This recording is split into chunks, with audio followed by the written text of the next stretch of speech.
Sanibonani, welcome back to enye video. Ngiyabonga kakhulu ukuthi ungene, ngiyabonga kakhulu.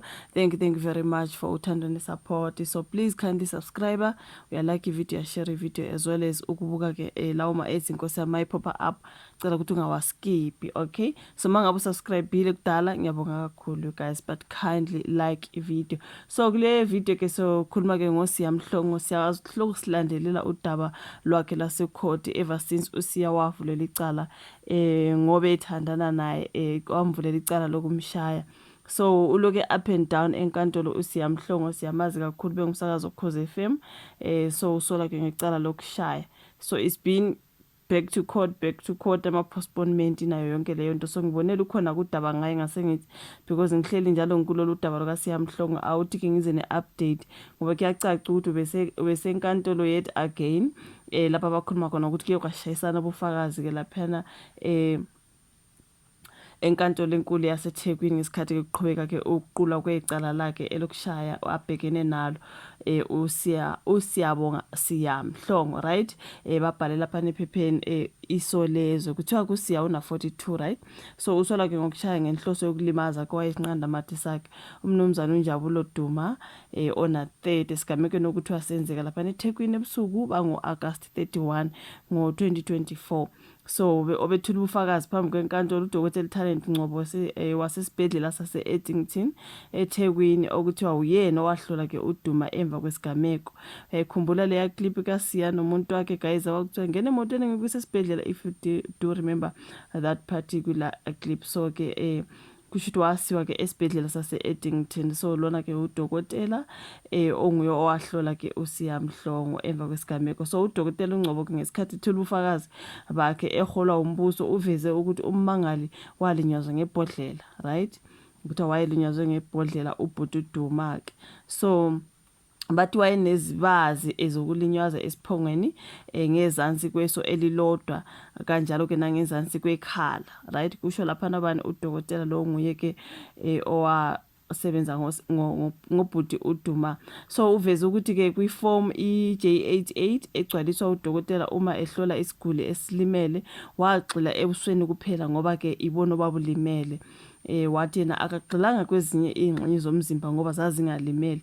So ke waxila kakhulu ebusweni, right? So uthi ngesikhathi ke umeli kaSiya kuthiwa ngesikhathi umeli kaSiya uadvocate Simphiwe Mlotshwa esemphosa ke ngemibuzo umbuze ukuthi isiguli samtshela yini ukuthi ke sishaye ngempama nangenqindi esifubeni saphinde saklinywa.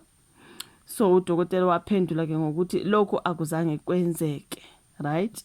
So ngisho ngoba ke ebufakazini bakhe ummangali ngoJanuary 11 kulonyaka umeli kaSiya loyo waveza ukuthi washo ukuthi ushayiwe esifubeni kodwa wena awuzange umhlole isifuba kodwa wavele wathi uzomnika amaphilisi ezinhlungu. So ingakho bekhuluma ukuthi bekushayisana ubufakazi guys, inkulumo bezingahambisana, right? So udokotela ke uNgcobo wagcizelela ngokuthi yena akakwazi konke lokho ke okushaya esifubeni nani. So kuphinde kwavela ukuphambana kwesikhathi umangali ahlola ngaso njengoba udokotela uNgcobo ke ehlawumbisele ku-11 wasebusuku ukuthi ke kwaku-11 wasebusuku ngosuku lesigameko kwathi ku-advocate Mlotshwa ke nongumeli kaSiya waveze ukuthi ngaleso sikhathi umangali wayengakalinyazwa. So yabona ukuthi ke ubufakazi ngathi buyashayisana abuhambisani at all. So uDokotela uNgcobo kubuye wakhombisa ke ukunengwa yimibuzo kaadvocate Mlotshwa kwaze kwaba nesikhathi lapho abevele azithulele khona angaphenduli. Kusho ukuthi kwathiwa ke uMlotshwa lo is the best. Remember if you did watch ivideo yami ya before kwathiwa he is the best ke. So uDokotela bese nengwa na imibuzo ngoba ke lo mmeli ngathi uhlabana ngembuzo. So ijaji kumnumzana uMhlonipheni Sibiya ke likhumbuza uDokotela Ngcobo ukuthi uma ofakazi bethula ubufakazi phambi kwenkantolo basuke belekelele kutheni ke inkantolo ithole ulwazi olufanele ukuze yahlulele ekugcineni. Then uDokotela Ngcobo wabuye waveza ke nokuthi ngesikhathi ehlola umangali yize engabhalanga lutho phansi kodwa wambona ukuthi wayedle amanzi amponjwana.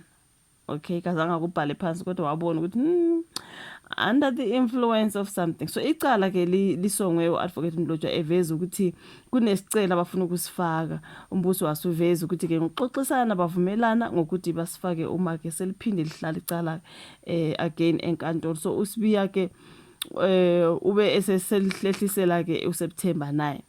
Yabona kama postponements engikhuluma ngayo usho ukuthi uSiya uzophinda abuyele futhi ecourt ngoSeptember 9.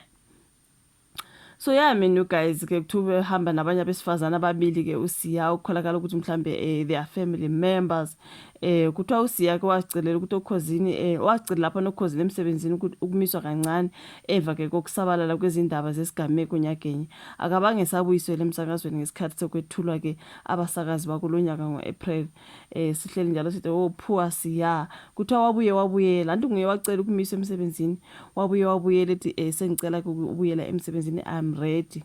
Bafika ke laphana ke emsebenzini bathi qala uqede ngecala lakho leli bese ke after that but kwaba nesikhathi ke kwasekutshintshwa ke angazi kwase kunenguquko ezibakhona uSiya akasabuyelanga ke igama lakhe was no way to be seen njengoba ke umsebenzi wakhe ngathi sewathathwa umunye umuntu akasabuyelanga asazi mhlambe izothi mase kudlulile konke lokhu bambeke kwenye indawo noma kuzokwenzekani okusala ngathi icala lakhe is postponed again to the 9th of September indlela engibona ngakhona ukuthi usazogida enkantolo uSiya Mhlongo.